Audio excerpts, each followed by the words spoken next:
Amen. Magandang umaga po sa lahat. Tayo po ay magpapasalamat sa Panginoon dahil tayo po ay panibagong araw. Bagaman medyo maulan, ay hindi po naging hadlang ito upang tayo ay sumamba sa Panginoon sa Espiritu at katotohanan, sa face-to-face man o sa virtual. Yan yung bago ngayong new normal. So, again, welcome sa mga nanonood sa atin. We're live on Facebook. And this morning, tayo po ay magpasimula muna ng ating mga awitan. Mawit po tayo. Mawitin natin itong saan na ito? Count your blessings. Amen? Bilangin ang pagpapala ng Panginoon. At papansin nyo, super blessed ka pala. Ready? Let's sing this. When one lies belows you are tempest tossed. When you are discouraged, thinking all is lost. Count your many blessings, name them one by one, and it will surprise you what the Lord hath done. Count your blessings. Count your blessings, name them one by one. Count your blessings, see what God hath done. Count your blessings, name them one by one. Surprise you what the Lord hath done. Second, are you ever burdened with a load of care? Does the cross seem heavy you are called to bear? Count your many blessings, every doubt will fly, and you will be singing as the days go by. Count your blessings, name them one by one. Count your blessings, see what God hath done. Count your blessings, name them one by one, and it will surprise you what the Lord hath done. So amid the conflict, whether great or small, do not be disheartened, God is over all. Count your many blessings, angels will attend. Come and comfort you to your journey's end. Count your blessings, name them one by one. Count your blessings, see what God hath done. Count your blessings, name them one by one, and it will surprise you what the Lord hath done. Tunay nga, pag pinilang mo mga pagpapala ng Diyos sa buhay, papansin mo na mas marami ang blessing kaysa sa mga problema. Another song.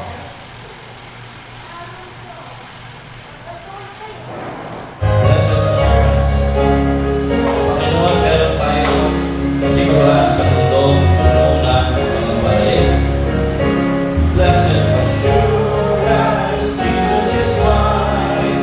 Oh, what a foretaste of glory divine. Heir of salvation, purchase of God, born of His Spirit.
na iniingatan niyo kami sa kabila ng pandemya, Panginoon, na nararanasan ng buong mundo. And Lord, patuloy ko pong dalangin na ingatan niyo po ang inyong mga anak, sampu ng aming mga mahal sa buhay mula sa dreaded na virus na ito. And Father, dalangin ko, Panginoon, nakasabay ng aming mga ginagawang health measures ay palakasin din po namin hindi lamang ang aming mga katawan, ang immune system, kundi maging ang aming mga kaluluwa. Sapagkat ang tunay na kagalingan at kalakasan, kaligayahan at kapayapaan ay nagmumula from the inside out. And there is no other way para pumakapit namin ang ganung uri, Panginoon, ng kagalingan, kalakasan, kundi ang makamit si Jesus sa aming puso. Ama, sa umagang ito ay tinataas namin ang aming bansa. Tulungan niyo po ang aming pamahalaan sa pamumuno ng aming Pangulo na gawin ang kanilang makakaya upang harapin ang bawat challenges ng pandemya. May mga criticisms, may mga pagpuna. Ito po'y bahagi, Panginoon, ng pangunguna sa isang bansang malaya. Nawa, Panginoon, kami naman mga Pilipino ay gawin ang aming bahagi sapagkat hindi po ito kaya ng pamahalaan lamang po. Panginoon, gayon din, Panginoon, kaming mga mananampalataya ay gawin din namin ang aming part. Bukod sa pananalangin ay kumilos at gawin ang aming makakaya upang tulungan at abutin ang aming mga kababayan na kailangan. Ama, dalangin ko patuloy na kay Panginoon po ang siyang dumalaw doon sa mga kababayan namin na sa mga oras na ito marahil ay nasa ospital, marahil ay on tubes na po, marahil, Panginoon, ay severe na po yung kanilang dinadanas. Hindi lamang po dahil sa COVID-19, kundi dahil sa iba po mga karamdaman na minsan ay hindi namin na po na iisip. Katulad ng mga may sakit sa baga, mga may sakit sa puso, mga may cancer, yung mga nagpapadialysis. Lord, may you, Father, remember them. And I pray, Father, na sana makasikan sila ng inyong salita. At kung sila man po ay nakasikan na po ng pinggit ng inyong salita, ito'y gamitin niyo upang mapalakas ang kanilang kaluluwa. Upang sila kausapin ng Santong Espiritu at masumpungan ang kapahingaang kaloob ng Panginoon sa Kristo. Dalangin ko ilang mga kababayan namin, mga mahal sa buhay, mga kaibigan, na marahil ay walang-wala na, naway kakabagan niyo po sila. Ang ilang, Panginoon, ay hindi na alam kung saan kukuhanin ang susunod na ihahain sa kanilang mga hapat. Nawa, Panginoon, ay kumilos po kayo. Makita nila na kayo'y Diyos na mga bagay. At tumutulong sa bawat dalangin, lalo na po ng mga nasa totoong pangangailangan. Nawa, Panginoon, ay isang salain niyo rin po yung mga nag-take advantage sa kabila ng krisis na ay nakakagawa pa po ng mga anomalya o marahil ng nakakagawa pa po ng mga krimen o ng mga bagay sa kanilang kapwa, Panginoon, na gumagawa ng tama. Mga Panginoon, ay hindi po sila pigilan, Panginoon, at sila, Panginoon, ay matutong gawin ang tama. Ama, sa aming pananatili, sa umagang ito, sa aming patuloy, sa aming gawain ng pagsamba, nais din po namin na pasalamatan kayo from our hearts, Lord God, sa mga ginagawa po ninyo sa aming mga buhay. Bagamat puno ng mga pagsubok, problema, Panginoon, salamat dahil kami, Panginoon, ay may pagkakataon na ganito na makasama sa inyo. Gawa sa aming pong pagpapatuloy, pakikinig na yung salita, patuloy kayong mangusap, patuloy kayong, Panginoon, na maluwalhati, bumabay ang inyong Santong Espiritu. At lahat ng ito'y ibibigay namin ang lahat ng kapurihan sa banal na pangalan ng Panginoon sa Kristo. So, aming dalangin. Amen. At siguro ay pagkain isa,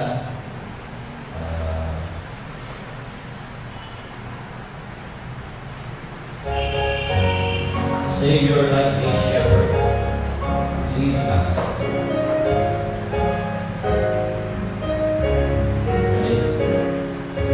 Savior, like the shepherd, lead us, much we need thy tender care.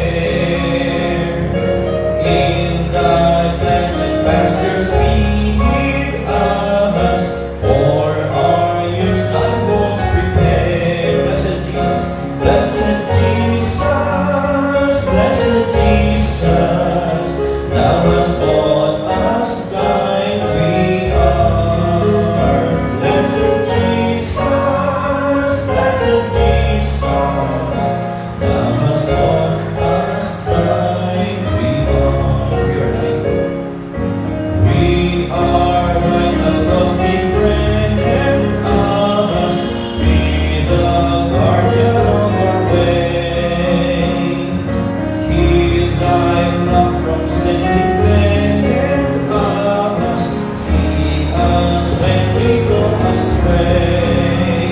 Blessed Jesus, blessed Jesus, thou hast bought us thine we are. Blessed Jesus, blessed Jesus, thou hast bought us thine we are. Thou hast promised to receive us, poor and sinful though we be. Thou hast mercy to relieve us, grace to cleanse and power to free. Blessed Jesus, blessed Jesus, thou hast bought us thine we are. Blessed Jesus, blessed Jesus, thou hast bought us thine we are. Amen. At tayo po'y lalako po sa ating orayan.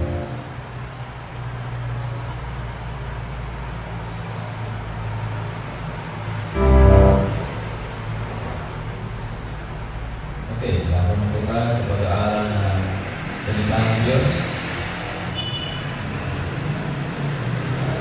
Sa umaga pong ito ay nais kong ibahagi sa inyo. Muling balikan natin itong kwento. Actually, ito'y pangyayari yung panahon na nagmi-ministeryo ang Panginoong Jesus at nakikita po natin dito yung mga mahalagang mga bagay na dapat natin from time to time dapat na maunawaan kasi minsan pag hindi natin ito naiintindihan ay parang napapaliwala ang maraming mga bagay.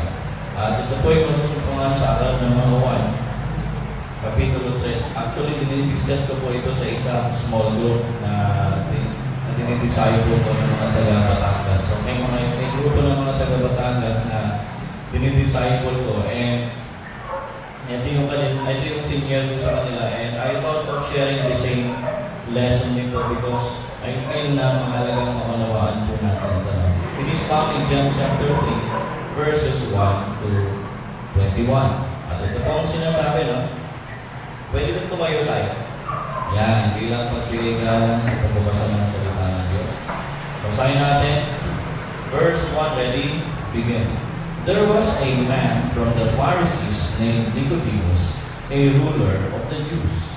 This man came to him at night and said, Rabbi, we know that you are a teacher who has come from God. For no one could perform these signs or miracles you do unless God were with him. Jesus replied, Truly I tell you, unless someone is born again, he cannot see the kingdom of God. How can anyone be born when he is old? Nicodemus asked, Can he enter his mother's womb a second time and be born?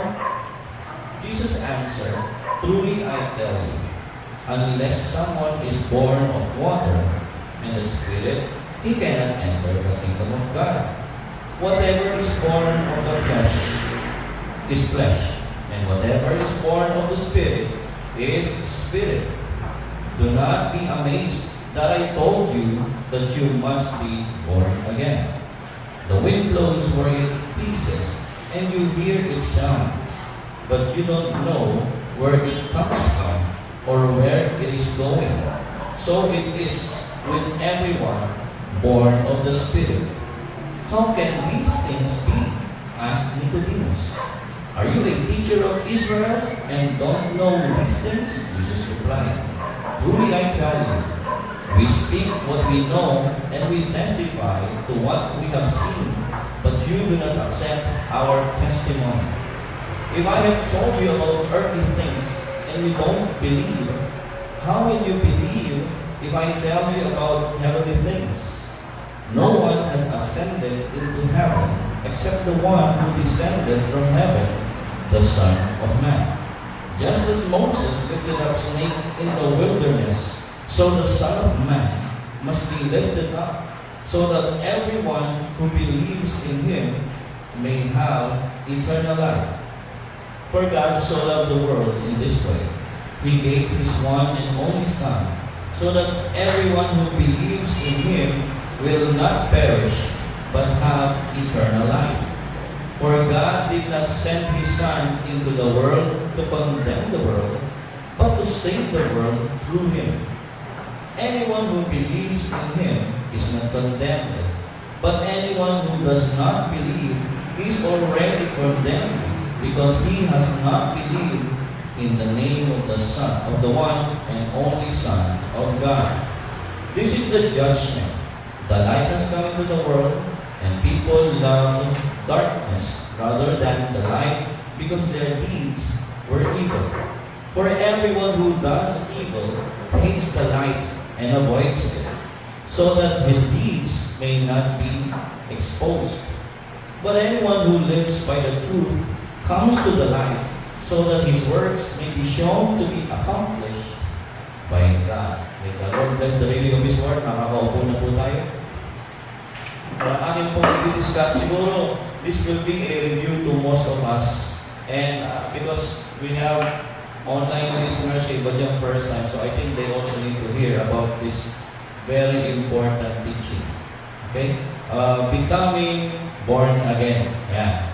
Paano nga ba maging born again? Kasi alam po ninyo, dito sa may John chapter 3, 3 times pinanggit ni Kristo. Verse 3, verse 5, and verse 7. Sabi ni Kristo sa verse 3, truly I tell you, unless a man is born again, he cannot enter the kingdom of God. And then verse 5, sabi niya gano'n, unless a man is born of water and of spirit, he cannot enter. And then verse 7, marvel not, sabi nga sa King James Version, to what I am telling you, you must be born again. You know, sa Bible po, pag nag-aaral kayo ng Bible, mayroon tinatawag na mga rules of interpretation. Pagka ang isang phrase or word ay paulit-ulit na pinabanggit ng writer o ng author o ng particular passage, it has an important message. Tama? Di ba kahit tayo naman pag paulit-ulit tayo, ibig sabihin nun mahalaga, di ba? Kasi kaya mo inuulit-ulit dahil mahalaga. Pag hindi mo inuulit-ulit ang isang bagay, parang passing lang, baka hindi ganun kahalaga. Pero pag tayo palaging inuulit natin, di ba? Kasi yun ang mahalaga para sa atin at importante para sa atin yung bagay. Becoming born again. So, dito sa may first part, nakita natin, una, ano ba yung pangalan ni Nicodemus? I-research ko ng konti. At yung pangalan niya ay from the Greek Nicodemus, which meant victory of the people. Yung Greek kasi na Nike, o dyan pinaysa yung sapatos na Nike. Alam niyo Nike? Nike o Nike. Ang ibig sabihin nun, victory. Kaya pala pagsasolve ka ng Nike, di ba? Just do it. Victory. Yung pala yan, ano? And yung salitang demos, people yun. Kaya yung salitang democratic. Di ba? Ibig sabihin yung demo, mga tao. People's, rule. Parang ganun siya. So, democratic. Yan. Demo. So, pag pinagsama yung Nike at saka demos, you form Nicodemus, which means victory of the people. Diba? Ganda, no? Maganda palang pangalan yung Nicodemus. Diba? Yung Judas, maganda rin. Gusto niyo yung pangalan. Judas. Oy, Judas, hindi ko na. Kaso nga lang, yung bata ting pagkaalin. Pero maganda pangalan Judas. Ang ibig sabihin nun, papuri. O papuri-puri. Diba? Oy, papuri-puri. Hindi ko maganda papuri. Judas kasi. Hindi pa rin pwede, ha? But anyway, Nicodemus is, sabi ng mga nag-aaral, itong si Nicodemus ay isa sa pinakamayamang tao sa Jerusalem. Iilan lamang po ang mga tao that time. So, kilala siya bilang isa sa mayaman. At hindi lang siya mayaman, siya ay isang relihiyosong tao. At hindi lang siya basta relihiyoso, yung religion niya kasi, ang pinaka-strictong religion sa buong mundo. Judaism. Bawal ang baboy, bawal ang Islam, walang kaliskis, bawal ang mga shellfish. Kaya pag naging mundo ka, hindi ka makakatingin mo ano eh. Ibon, mga tahong, buti naman, Pilipino tayo. Mga crabs, di ba? Pero ganun mo talaga, meron silang Jewish diet, which is actually, pag sinunod mo yun, you will be healthy. Kasi rekomendado ng Diyos yun. Yeah? So you will be healthy when you do that. When you follow the Jewish diet. Kung gusto mo lang na maging healthy at ma-cleanse yung katawan, follow the Jewish diet. Diba? Pero walang kinalaman yan kung kumain ka ng baboy o hindi, pupunta ka sa impyerno hindi. Wala na akong kinalaman yan. Sabi ni Pablo, for the kingdom of God is not about food or drink or observation man ng Sabbath or hindi. It's about the Lord Jesus. Okay, so si Nicodemus, mayamang tao. In fact, 3 times na mention si Nicodemus sa Book of John. Sa Book of John lang siya matatagpuan. He was only recorded in the Book of John. And yung 3 mentions ni Nicodemus sa Book of John, yung una sa John chapter 3, we can see him looking for Jesus. Or yung sa John chapter 7 naman, we can see Nicodemus defending Jesus because may mga batikos na kay Jesus at gustong lipisin. Dinefend siya ni Jesus, ni Nicodemus. And then sa may last is yung sa may John chapter 19, 20, kung saan nung namatay si Jesus, sila ni Joseph of Arimathea. Si Joseph of Arimathea, isa rin mayaman. Siyempre, dahil mayaman si Joseph, kabarkado niya usually mayaman din, katulad si Nicodemus. Silang dalawa, pinaalam nila kay Pilato na kunin yung katawan ni Jesus at sila ang maglilibing. At ang nag-provide of course ng living ay si Joseph of Arimathea dahil meron na siyang St. Peter's. Ibig sabihin, meron na siyang nabili na garden tomb na para sa kanya. So wala pang gumagamit nun. Pero dahil he is a secret disciple of the Lord Jesus, inarapan niya na ipagkaloob sa kanyang Panginoon yung paglilibingan. Kaya si Jesus ay doon nailibing. So, kaibigan ni Nicodemus si Joseph of Arimathea. And itong si Nicodemus ay isa rin Pariseo. Pag sinabing Pariseo, ikaw ay isa sa mga elder ng Israel. Ibig sabihin ito, religious leader ka.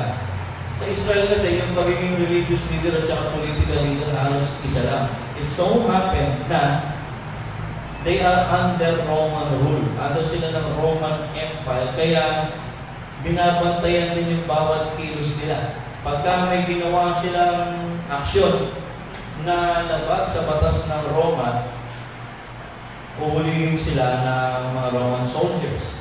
Kaya natin, kailangan very technical sila. Kaya kung papansinin ninyo, yung mga Pharisees, pagka ginagawa nila ng paraan kung paano ipapadakip si Jesus sa mga Romano, ang ginagawa nila, may isip sila ng paraan. Alam na natin, for example, yung mayroon silang dinalang babae, sinasabi nito, di umano kasi alleged pa na, hindi pa na-establish. Na itong babae ito ay sangkot sa pangangalo niya. Whether she was caught in the act or not, we don't know. Probably hindi siya caught in the act or naging kwento lang yun. Pero, she probably is still guilty of adultery. So itong sabi ng mga things, isipin niyo yung wisdom ni Kristo. Dinala ng mga Pharisees yung babaeng caught in the act of adultery. Pagkatapos, tinanong nila si Jesus at yung tanong nila kay Jesus ay trap. Yes or no ang sasagot ni Jesus, parehong talo si Jesus. Ang tanong nila ganito, itong babaeng ito ay nahuling nangangalon niya. Di bagal pinag-uutos ng aklat ni Moises na batuhin ito hanggang mamatay. Ano ang iyong masasabi? Pag inutos ni Jesus, sige, batuhin niyo hanggang mamatay ayon sa utos ni Moises. Mapiplease ni Jesus yung mga tao, mga Israel, pero hahantingin siya ng Roman soldiers. Bakit? May batas sila na pag pumatay ka, pag may adultery, yung may tamang paglilitis. Tama? Hindi mo pwedeng isang kamay yung batas. So they are under Roman rule. Pag sinabi naman ni Kristo na huwag niyong batuhin kasi bawal yan sa batas ng Roma na isang kamay natin ang batas. Hindi niya mapipis naman ng mga tao. It was a trap. Pero ano sabi ni Jesus? Sino sa inyo walang kasalanan? Siya unang bumato. At wala silang maisagot sa wisdom ni Jesus. So si Nicodemus kasama ng mga Pharisees na yun, pero siya, dahil nakikinig siya ng Word of God, medyo nagbabago na yung puso niya. Sabi, tama naman pinapangalan nito Diba? At dahil si Nicodemus is a righteous person, matuwid na tao ho siya, gusto niya yung tama, yung patas lang. Diba? Ngayon, ang problema, nung time na gusto na nilang yung mga kaibigan niya na litisin si Jesus, medyo pumapalag na si Nicodemus. Okay? So ito si Nicodemus, isang religious leader. Ano siya? Mayaman. Ano siya? Religyoso. Ang sumunod, religious leader. May influensyang tao, kilala sa lipunan. Siguro lahat nasa kanya na. Yeah? Imagine kung lahat nasa iyo. Sa panahon ngayon, mayaman ka. Sabihin natin, isa ka sa mga mayamang tao sa Pinas, halimbawa. Tapos, makadiyos ka pa. Tapos, matulungin ka pa sa kapwa mo. Di ba? Tapos, talagang sinusunod mo yung Ten Commandments. Di ba? Ano sa tingin nyo? Papasok mo sa langit yan? Sa tingin natin, papasok mo sa langit. Pero, ang sabi ni Jesus, kakaiba. Tutuloy natin ito na. Una, he was a convinced seeker. Nicodemus was a seeker of the Lord. He was a convinced seeker. Bakit? Kumbinsido siya na totoong galing siya sa Diyos. Sabi rito sa may verse 1, there was a man from the Pharisees named Nicodemus, a ruler of the Jews. Verse 2, this man came to Jesus at night and said, Rabbi, we know that you are a teacher who has come from God. For no one could perform these signs you do unless God were with him. Kumbinsido siya na yung ginagawang himala na Jesus ay talagang galing sa Diyos. Ang problema, nagtangka siya bakit parang wala silang ganong nakikita sa buhay. First time nila maka-encounter. Remember, ang background po nito, sa loob ng 400 years, hindi na po nakipag-communicate sila sa Israel. At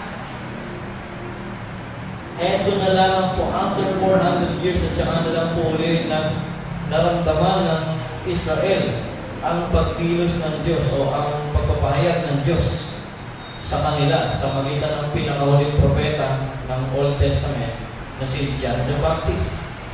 John the Baptist was the last prophet, sabi ng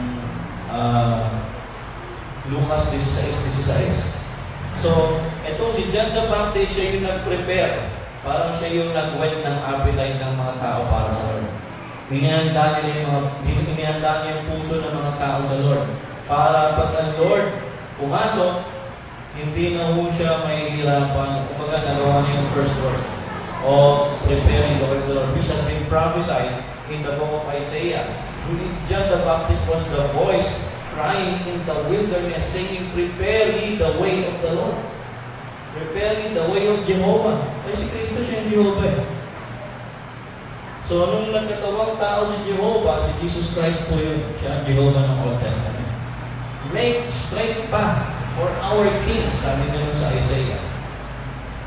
Now, ito sabi sa verse 2, pumunta si Nicodemos sa isang bahay na tinutuluyan ni Jesus. Marami yung mga tanong, bakit nakipagkita si Nicodemos? Kalaban nga nila si Jesus, di ba? Member siya ng Pharisee. Alam niyo ba ang mga kalaban ni Jesus nung panahon niya? Mga religious leader. Di ba? Minsan kung sino pa yung religyoso, sino yung kalaban mo sa Diyos. Katulad dito, mga Sadducees, mga Sadduseo, mga Pharisees, mga Scribes, ito yung mga mga religious leaders at mga prominent people of religion nila na kumalaban kay Jesus. Kaya nagtataka nila, paano nangyari na itong Pariseo na to ay bumisita kay Jesus, parang nag-mellow down na, parang may nanlambot sa mga nagmamatigas na mga Pariseo. At yun nga po ay si Nicodemo. Alam nyo, nakita natin dito na ang tao, pag nakinig sa salita ng Diyos, lumalambot ang puso. Amen? Kaya alam niyo, maganda yung naririnig ninyong binabasa ang Word of God. Yeah? Mga anak nyo, basahan niyo ng Word of God. Bakit? Kasi natataniman sila ng salita ng Diyos. Napakalaga ito. Basahan mo rin ang sarili mo ng Word of God. Bakit? Kailangan ng kaluluwa mong marinig ang Word of God. Kasi pag narinig mo yung Word of God, ginagamit ng Holy Spirit yan para kumilo sa iyong puso. Diba? So, yung Word of God, napakahalaga po nito. At si Nicodemos, lumambot ang puso niya. Bagamat isa siya sa mga Pariseo yung tumutulig sa kay Jesus, medyo lumambot yung puso niya. Teka muna, doon lang tayo sa tama. Imbestigahan ko nga itong si Jesus. Diba? Pero marami na siyang question probably sa kanyang puso. Ang dami niya ng tanong. Diba? He was a convinced seeker. Diba? Anong tanong niya? Guro, nalalaman namin kayo mula sa Diyos sapagkat walang pwedeng gumawa ng mga bagay na ginagawa mo, liban na lang na ang Diyos ay sumasayo. Pag kayo tinanong ng gano'n, parang complimentary, di ba? Parang complimentary yun. Uy, alam mo, ang galing mo, ang husay ng ginawa mo, ganito. Anong sasabihin mo? Salamat. Di ba? Dapat gano'n ang sagot mo, di ba? Pero hindi nagpasalamat si Jesus. Hindi dahil ungrateful si Jesus. Pero, nakikita natin dito number 2, the candid say. Pag sinabing candid, frank or prangka. Tama? Ibig sabihin, diniretso siya ng Jesus eh. Yun yung sabi sa verse 3. Di ba dapat ang sagot? Di ba? Anong sabi kay Jesus? Lord, alam namin galing ka sa Diyos. Kasi lahat ng ginagawa ko, kumbinsido ako, sa Diyos ka galing. Di ba dapat ang sasagot ni Jesus? Salamat naman, Nicodemos, at naintindihan mo na ngayon. Hindi, di ba? Dinirekta siya ni Jesus. Anong sabi ni Jesus kay Nicodemo? Katotohanan sinasabi ko sa iyo.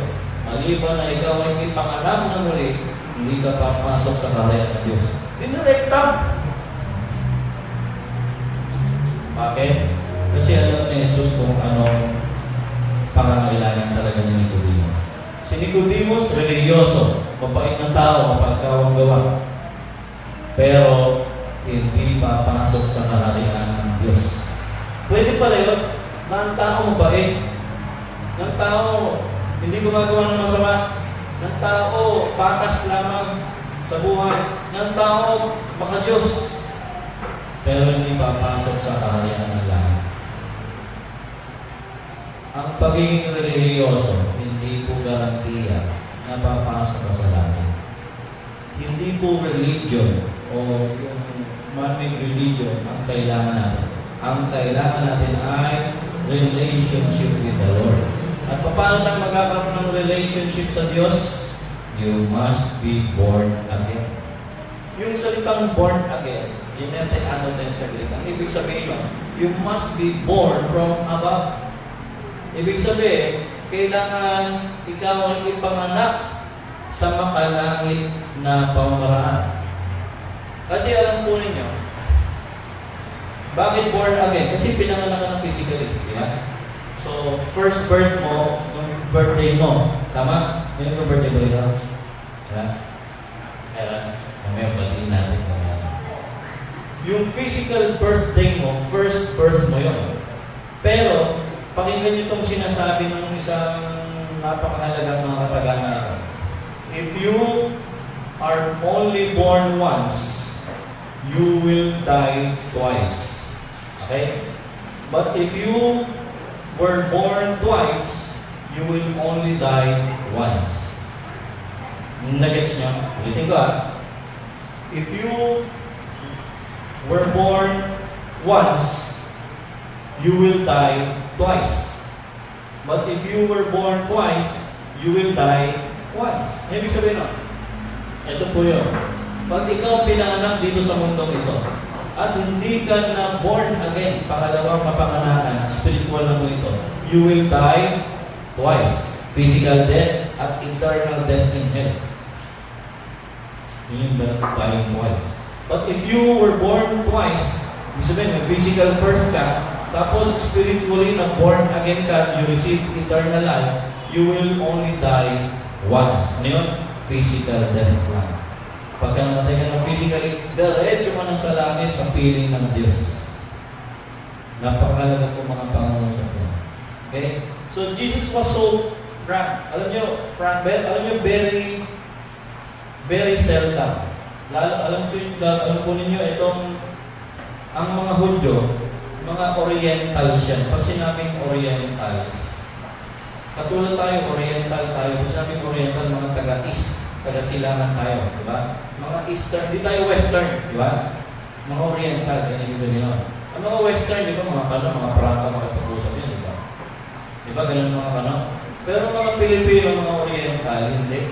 Paligoy-ligoy yan. Alam mo, ang ganda ng suot mo na. Wait, blooming ka ngayon, ano? Di ba? Paligoy-ligoy mo yan. Sabi, di ba ganun ang Pilipino?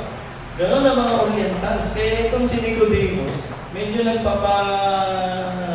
sikot-sikot muna, di ba? We know that you are from God. Because nobody can do the things that you do except God be with you. So parang binobola-bola niyo ba si Jesus, di ba? Alam po ninyo, hindi niyo pwedeng bulahin ang Panginoon. Amen? Kasi alam niya, nasa puso mo. Pwede tayong mambola ng tao. Pwede nating i-fake ang mga tao na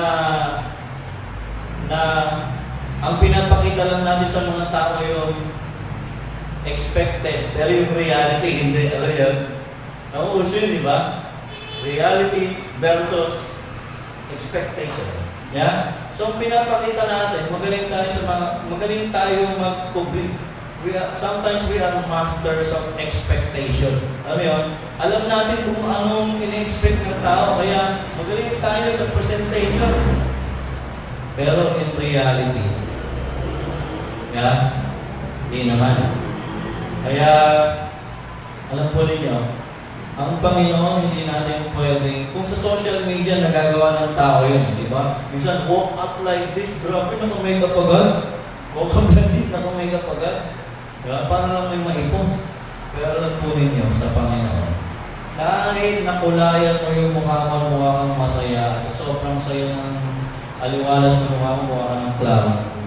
Kung malungkot ang puso mo, alam ng Lord, malungkot ang puso. Hindi naman katabi mo kung siya ay masaya, malungkot ba, kahit naka-face mask.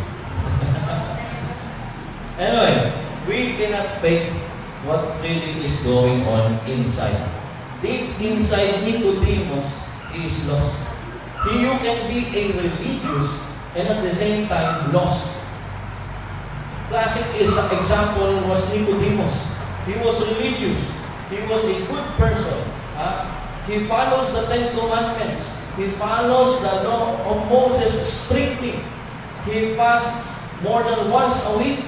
He gives his tithes faithfully. He tithes for all of the things that he received. And yet, sabi ng Lord, unless you be born again, you cannot enter the kingdom of God. You see, pagka wala kang tunay na relasyon sa Diyos, hindi ka niya kaano-ano, hindi ka niya anak. Hindi lahat ng tao anak ng Diyos. Kailan tayo nagiging anak ng Diyos? Pag tayo lumapit kay Jesus, nagpakumbaba, nagsisi ng ating kasalanan, at kinilala siya bilang ating Panginoon at tagapagligtas. That's when God will save you. He will forgive you. He will cleanse you from your sin. And He will call you His child. That's how to become a born again. So later on, we will discuss further. May question dito si Nicodemus. Sabi nga ni Nicodemus, hindi mo alam kung pinipiloso mo niya si Lord. Probably he was serious really about his question. At ito yung tanong niya, paano sa verse 4, paano ang isang tao ipapanganak ng muli kung siya'y matanda na? Yeah? Paano ba yun? Sabi na, kakasya pa ba siya sa tiyan ng kanyang nanay? Hindi na, di ba? So, paano tayo ipapanganak ng muli kung malaki na tayo, hindi na tayo baby? Di ba? It's a valid question din naman. Point number 3, Christian salvation. Sabi ni Jesus, verse 5, Jesus answered, "Truly I tell you, unless someone is born of water and the Spirit, he cannot enter the kingdom of God." So let's discuss verse 5 kasi alam niyo yung verse 5. Isa sa, isa sa problem verses sa Bible yan. Yung verse 5, ano ibig sabihin nun? Maliban na tayo panganak ng tubig at ng Espiritu, hindi siya papasok sa kaharian ng Diyos. Ano ibig sabihin ng tubig dito? I remember I was discussing this sa isang small group na dinidisciple ko na mga taga-Batangas. Sa Facebook kami nag-discipleship. Ayun din ang tanong sa akin ng isa sa kanila. Pastor, ano ibig sabihin ng tubig dito na you have to be born of water? Ano yung water na yan? Okay? Tatlo po usually ang possible, ang pakahulugan ng tatlong klase ang sagot niyan. Una, yung water dito ay tumutukoy sa binyag o bautismo. Okay? Pangalawa, yung water dito ay tumutukoy daw sa salita ng Diyos. Explain natin ko. Yung water dito ay literal na water ay tumutukoy sa water baptism. Ito ay base doon sa nagaganap ng panahon nila na nagbabaptize si John the Baptist. Diba? So sabi na, kailangan ko magpabaptize katulad yung ginagawa ng John the Baptist para ma-save. So yung water baptism o yung binyag ba, magliligtas sa tao, that's one of the point of view. Yung second point of view naman ay yung water dito ay tumutukoy sa salita ng Diyos. And there are passages na tumukoy sa salita ng Diyos to be cleansing agent, to be water. For example, aside sa John chapter 3 verse 5, we can find in John chapter 15 verse 3. Sabi ganoon ni Jesus sa mga disciples, "You are now clean because of the word that I have spoken unto you." So yung water daw dito sa chapter 3 ay yung water o yung cleansing agent sa chapter 15 na nag-cleanse sa mga disciples, saksaran ng mga disciples. And then we read in Ephesians chapter 5 na kung saan tinutukoy doon ni Apostol Pablo, inilarawan niya yung church sa isang bride na kinlens daw ng Lord with His Word. So makikita natin na baka nga naman yung tinutukoy ni Lord na water dito yung salita ng Diyos. Diba? Theologically, walang problema po kung Word of God ang tinutukoy na water niya. Pero may isa pa pong point of view. So ano yung unang view tungkol sa water? Ito ay bautismo. Tama, binyag. Yung pangalawa, ang tinutukoy ng water dito ay Word of God. Tama? At yung pangatlo, ito ay tumutukoy sa physical birth. Okay? Physical birth. At ito ang sabi sa mga, sabi ito, remember, ang pinag-uusapan ni Kristo at ni Nicodemo ay tungkol sa kapanganakan. Tama? At ang nasa isip ni Nicodemo yung physical birth. Tama? Physical birth. Pero sabi ni Nicodemo, sabi ng Lord, unless a man is born of water and Spirit, he cannot enter the kingdom of God. Ngayon, sabi nga sa isa sa rule ng pag-unawa sa Biblia, the best commentary of the Bible is the Bible. So, let the Bible interpret kung anong ibig sabihin ng water dito sa may verse 5. Alam niyo yung susi nasa verse 6. Sabi sa verse 6, in-explain ni Jesus kung ano yung water at spirit. Tingnan niya, verse 6, whatever is born of the flesh is flesh. And whatever is born of the Spirit is Spirit.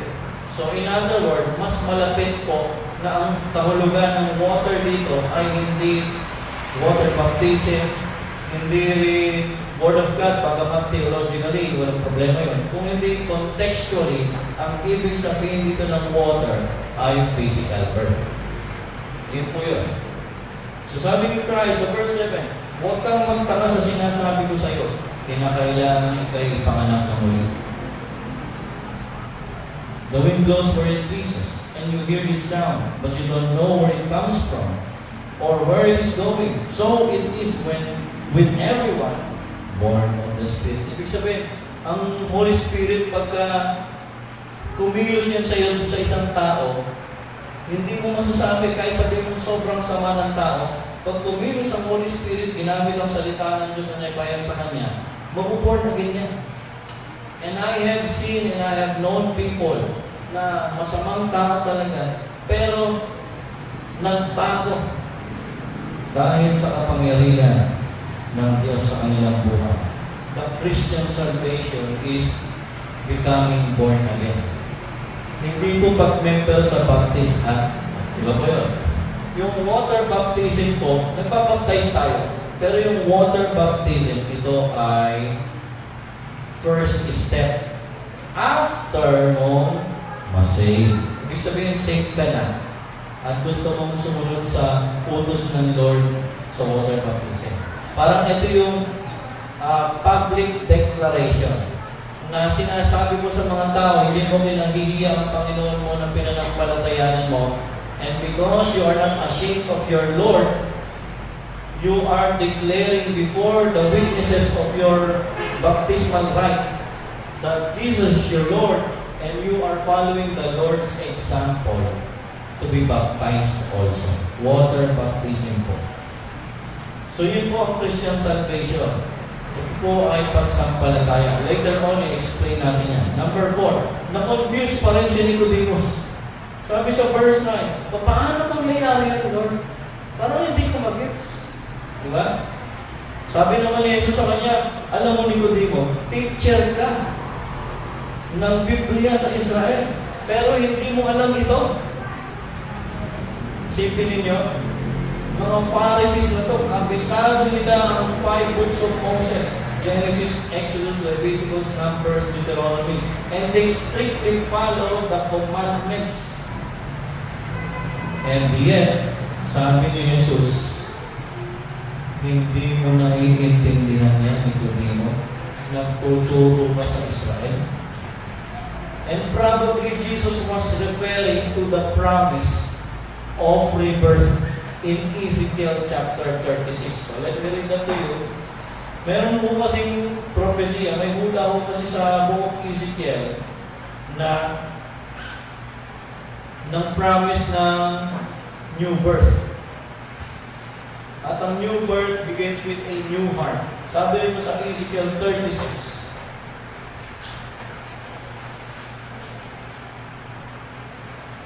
Dito sa may verse 22, basahin ko. Kaya sabihin mo sa Israel na ito ang pinasasabi ko. Lahat ng ginagawa ko ay hindi dahil sa inyo mga Israelita, kundi dahil sa banal kong pangalan na inyong hinayaang hamakin sa ibang lugar na pinagtapunan ko sa inyo. Kasi that time, yung Israel nasa exile na po. Nasa Babylon mo sila. Sabi rin sa may verse 23, ipapakita mo ang kabanalan ng dakila kong pangalan ng nalapastangan sa harap ng mga bansa. Makikilala ng lahat na ako si Yahweh kung maipakita ko na sa kanila na ako ay banal. Titipunin ko kayo mula sa iba't ibang bansa upang ibalik sa inyong bayan. So ito, practice ito. Ibabalik ko kayo sa Israel. Sabi nga kasi, during this time, wala, nasa Babylonian captivity in Israel. Sabi, titipunin ko uli kayo after 70 years. That was prophesied according to Jeremiah. In 70 years, after 70 years of captivity, you will return to your homeland. Verse 25, wiwisikan ko kayo ng tubig na dalisay upang kayo'y luminis. Aalisin ko rin ang naging mantya na mantya ninyo dahil sa inyong mga Diyos-Diyosan. Bibigyan ko kayo ng bagong puso at bagong espiritu. Ang masuwain ninyong puso ay gagawin kong pusong masunurin. Bibigyan ko kayo ng aking espiritu upang makalakad kayo ayon sa aking mga tuntunin at masunod ninyong mabuti ang aking mga utos. It has been prophesied. Yung spiritual birth. At eto na, i-introduce na ni Jesus yung spiritual birth. Kaya sabi ni Jesus kay Nicodemus, Nicodemus, teacher ka ng Bible. Hindi mo nabasa yan. Na ginagawa ko na yung kataparan ng bulat. I am now introducing the spiritual birth to people. Sabi nga ni Cristo, truly I tell you, we speak dito this time, isinama ni Jesus yung sarili niya sa mga naunang mga propeta. Sabi nito, truly I tell you, we speak what we know and we testify to what we have seen, but you do not accept our testimony. Iyan po ang ginawa ng Israel sa mga propeta ng Diyos. Hindi nila tinanggap ang mga pangaral ng mga propeta ng Diyos kasama ng si Jesus, ang si John the Baptist. Verse 12, kung sasabihin ko sa iyo ang mga bagay patungkol sa lupang ito at hindi ka naniniwala, paano ka maniniwala kung sasalaysay ko sa iyo ang mga bagay patungkol sa langit? Ito yung mga barriers sa understanding ni Nicodemus. Una, he was ignorant about the promise of God. Sumunod, he cannot connect the teachings of Jesus sa kanyang pananaw sa buhay. Probably kaya hindi niya ma-connect, alam niyo kung bakit. Yung system of interpretation ng mga Hudyo noong panahon na ito, parang na-distort na. Hindi nila alam kung paano ang tamang interpretation ng Biblia. Although may pinafollow sila ng system of interpretation, which is allegory. Yung allegory po ay pinasigar po nung mga kilala mga philosophers nila that time. At so yung pag-interpret nila sa Bible, allegorical. Tapos meron pa silang minsan, gumawa pa sila ng system of interpretation na yung bawat bilang ng words may meaning. Minsan yung mga mahilig sa Bible prophecy, mahilig sa ganyan. Yung mga, may bilang to. May bilang, di ba? Minsan parang may toro ganyan, parang may nakatagang misteryo. Kaya marami pong ganyan yung tinatawag ng special kind of interpretation. Kasi yung mga Jewish interpretation, mayroong literal, may allegory, mayroong misna, at saka mayroong yung special kind of interpretation. So yung mga special kind of interpretation, ito yung lahat may kahulugan galing sa buwan. So dito sabi ito, paano maintindihan ni Nicodemus?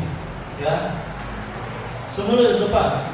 Verse 13, no one has ascended into heaven except the one who descended from heaven, the Son of Man. Tinutukoy ni Jesus ang sarili niya. Ibig sabihin, kung yung mismong nagtatawang tao dito sa lupa, ayaw mong matanggap yung teaching niya, hindi mo ayaw mong tanggapin, paano mo maintindihan? He was confused still. Bakit? Kasi nangangibabaw yung kanyang sariling unawa. Minsan ganun mo tayo, kaya hindi natin maintindihan ang salita ng Diyos. Ini-interpret natin ang Biblia base sa ating experience. Hindi ho? Minsan ini-interpret natin ang Biblia base sa ating kinagisnan. Hindi ho? Basahin niyo ang Biblia na walang bias. Basahin niyo at kung anong sinabi ng Biblia, yun yung sinabi niya. Unless yung literal na meaning niya does not make sense. That's the time na isipin mo baka may ibang meaning yung passage. Pero, paano basahin ang Biblia? Literal lang po. Kung ano sinabi ng Biblia, yan po yun. Wala pong mga nakatago dyan, hidden mga words na mahihilo kayo doon. Makukonfuse lang kayo. Very simple lang po ang pag-unawa ng Biblia. Pag binasa ninyo, yun na yun, kung ano yung unawa ninyo in literal sense. At of course, hingin kayo ng gabay sa mga nagtuturo ng Biblia para lalo mo mapalawin din yung kalaman. Number 5, condition to salvation. Sabi ni Jesus, Satan, hindi mo nagigets kung paano mo-born again, di ba? Eto, magkikwento ako sa iyo ng isang kwento sa Old Testament na sikat na sikat. I'm sure, pag na-kwento ko sa iyo ito, maintindihan mo na kung anong ibig ko sabihin kung paano mo born again. Sige Lord, paano ba yan? Kinuwento na ngayon ni Lord. Ito sabi ng Lord kay Nicodemus. Just kung paano itinaas ni Moises ang ahas sa ilang o sa wilderness o sa disyerto, ganon din naman kailangang itaas ang anak ng tao. Verse 15, upang ang sino mang sumampalataya sa Kanya ay may buhay na walang hanggan. Di ba alam natin John 3:16 ano? Ang shortcut sa John 3:16 yung verse 15. John 3:15. Ano yung John 3:15? Everyone who believes in Him may have eternal life. Anong ibig sabihin itong kinuwento ni Jesus sa verse 14? Kung paano itinaas ni Moises ang ahas sa disyerto, sa ilang. Ganon din naman, kailangan itaas ang anak ng tao upang ang sinumang sa kanya'y sumampalataya ay magkaroon ng buhay na walang hanggan. Ang kwento po ng ahas sa ilang ay ito po. Nung sabi ng Lord, hindi sila pwedeng dumaan sa Edom. Shortcut sana yung papunta sa promised land, pero dahil yung mga Edomites, hindi sila binigyan ng entrance. Later on, pinanish ng Lord yung Edomites dahil sa ginawa nila sa mga Israel. Mga kapatid nila sa dulo ito, pero ginawa nila ng masama. So, no choice ang Israel, kundi ba, long cut. Dapat sana straight lang na gano'n, so nag-long cut ang Israel. At habang nag-long cut sila, pinagtatawanan sila ng mga Edomites. Mga lahi ni Esau ito. Umikot yung lahi ni Jacob o mga Israelites, shortcut, at nung nag-shortcut sila, eto namang Israel, sinabayan pa ng reklamo sa Diyos. Ha? Yung nangyayari, sabi nila, ano ba yan Moses? Ano ba yan Lord? Pati si Moses at si Lord, sinisi nila. Yung leader at saka yung leader nila, pati yung Lord, sinisi nila. Sabi ng Israel, ano ba yan?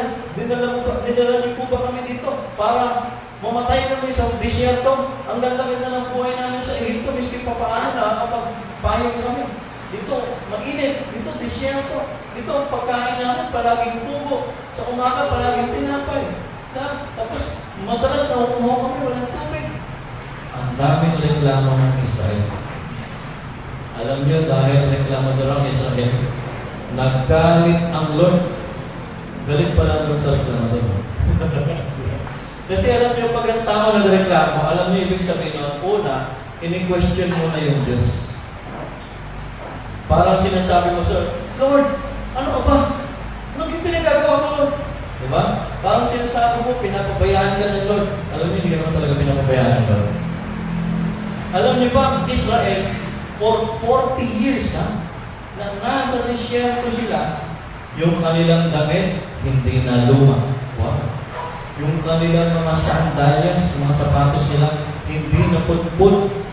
Oh, grabe. Saan kayo makakabili ng ganung damit at sapatos? 40 years na. Hindi pa upot, hindi pa luma. Sino lang naluma? Mga balat nila. Hindi nila na-appreciate yung ginagawa ng Lord sa buhay nila. Puro reklamo. Kaya maganda yung awit natin kanina, count your blessing. Kesa ng reklamo, bilangin mo ang iyong pagpapala. Sabihin mo nga sa katabi mo, kapatid, sa halip na magreklamo. Sige, sabihin mo, kawayan mo, kapatid, sa halip na magreklamo, bilangin ang mga pagpapala. Kaya, at pag binilang mo yung blessings ng Lord, Lord, thank you, ang dami ko palang blessings sa iyo. Yung iba hirap na hirap huminga sa ospital. Ako nakakahinga, unlimited pa. Kahit bilisan mo pa yung hinga mo, walang metro yan, walang oxygen. Diba? Lord, thank you kasi yung iba may sakit ko. Malakas pa.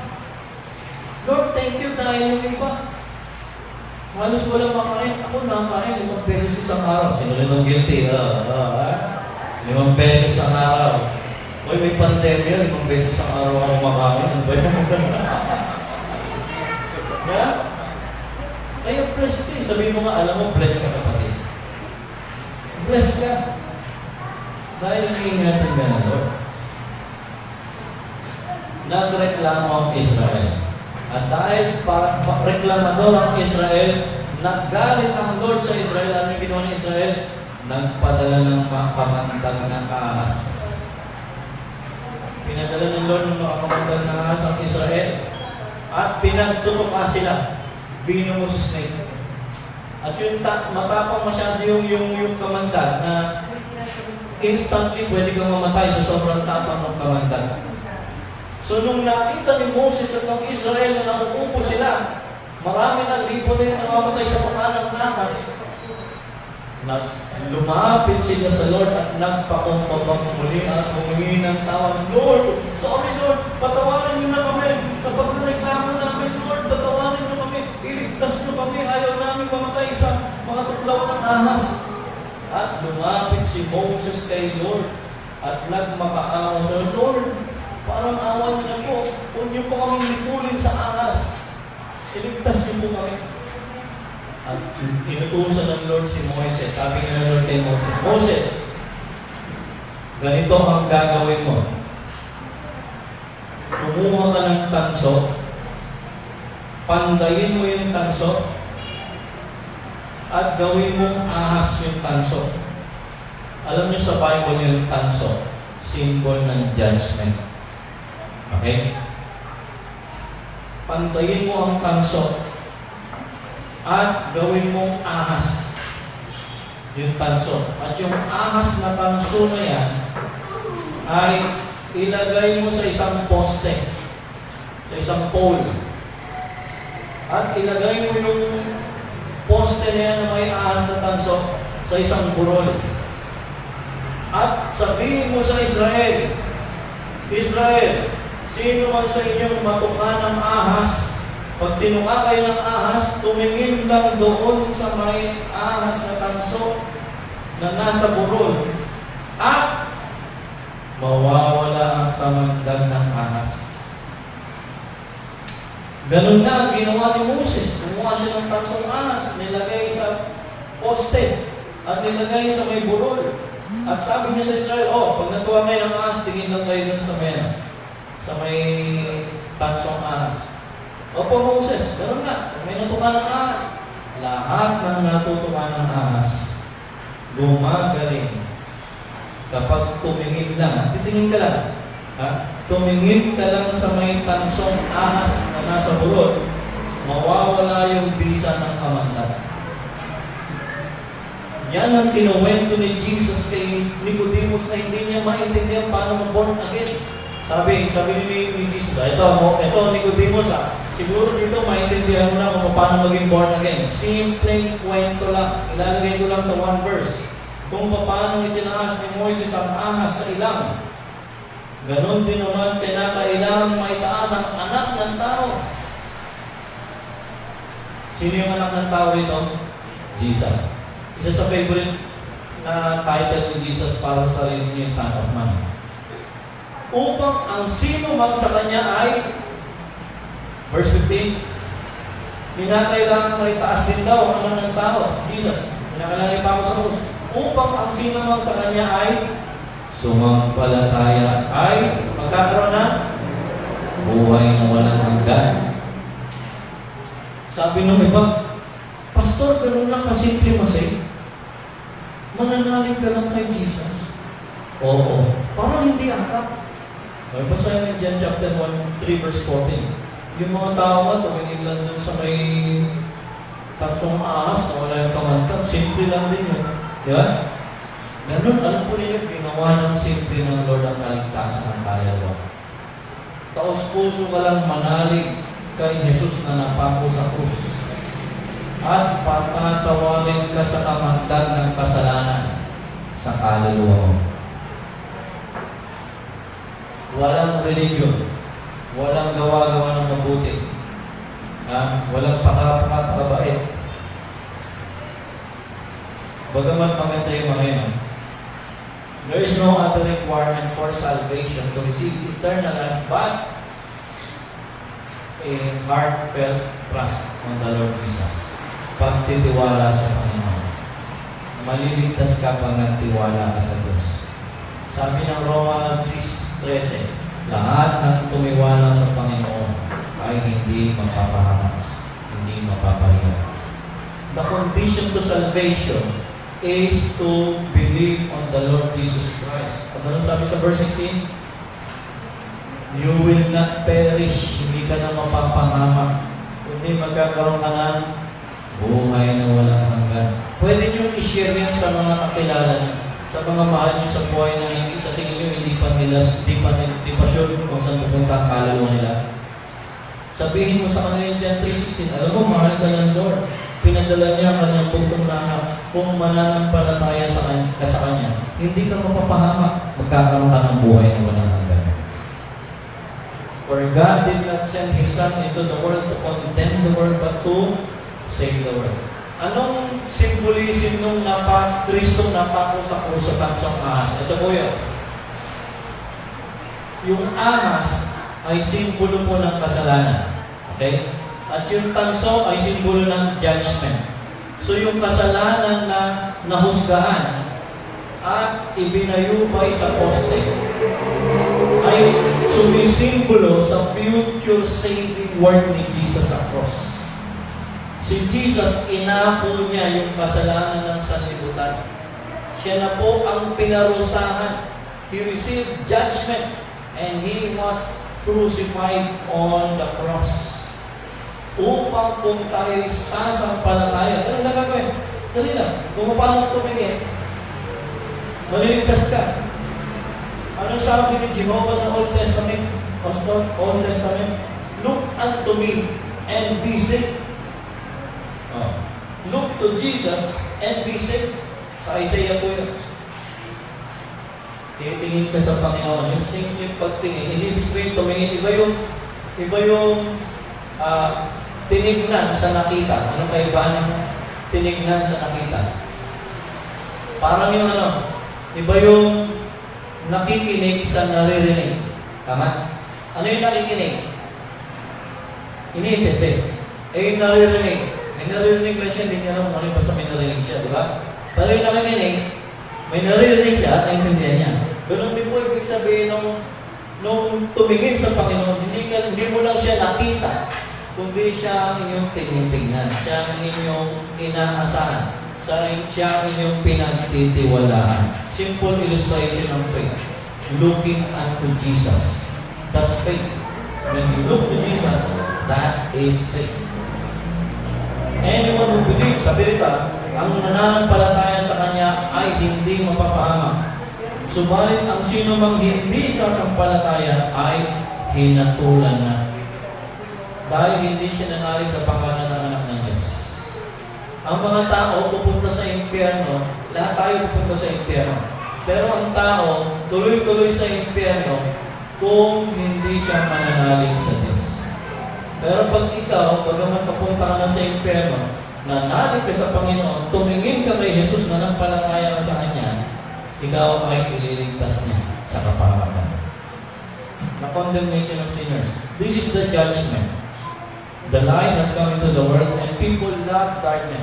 Alam po ninyo kaya hindi tinanggap ng Lord ng mga tao ang Panginoon noon. Mas mahal ng tao ang kadiliman. Anong sabi sa isa sa pinakamalungkot na verses sa Bible, John 1:11? Jesus came for His own, but His own did not receive Him. People love darkness rather than light because their deeds were evil. For everyone who does evil hates light and avoids it, so that his deeds may not be exposed. But anyone who lives by the truth comes to the light, so that his works may be shown to be accomplished by that. When you come to the Lord, you begin to live in His light, and you begin to share His light to this darkened world. The spiritual birth gives spiritual life and spiritual light sa lahat na tatanggap sa pangalan ng Panginoon. Manalangin tayo. Lord, thank you po sa umaga ito. Ang dalangin ko po, kung meron pa po Panginoon na nakikinig, na hindi nila sure kung saan pupunta ang kanilang kaluluwa, kung sila ba ay may buhay na walang hanggan, aking dalangin, Panginoon, na nawa ay ilusin mo sila, Panginoon, na lumapit sa Panginoon Jesus, humingi ng tawad, sumampalataya sa Kanya, at isuko ang buhay. At kagaya ng pangako po ninyo, ang lahat ng sasampalataya, mananalig, magtitiwala sa Panginoon sa Kristo, ay hindi na mapapahamak, kundi magkakaroon ng buhay na walang hanggan. Salamat po, Panginoon, nawa ay itong mensahe ng mabuting balita ng kaligtasan ay tulungan niyo kami ibahagi sa mga taong wala pa po sa inyo. Ito ang aking dalangin sa pangalan ng inyong bukong na anak na si Jesus. Amen at Amen.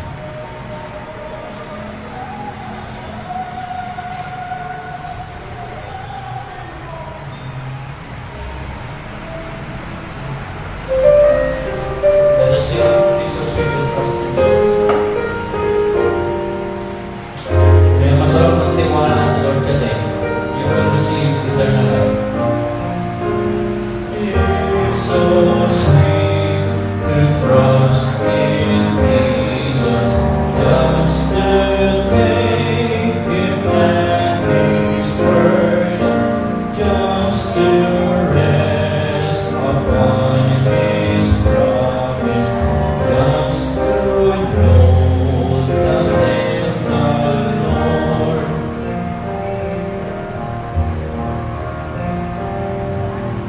Oh, how sweet to trust in Jesus, just to trust His cleansing blood, and in simple faith to plunge me 'neath the healing cleansing flood.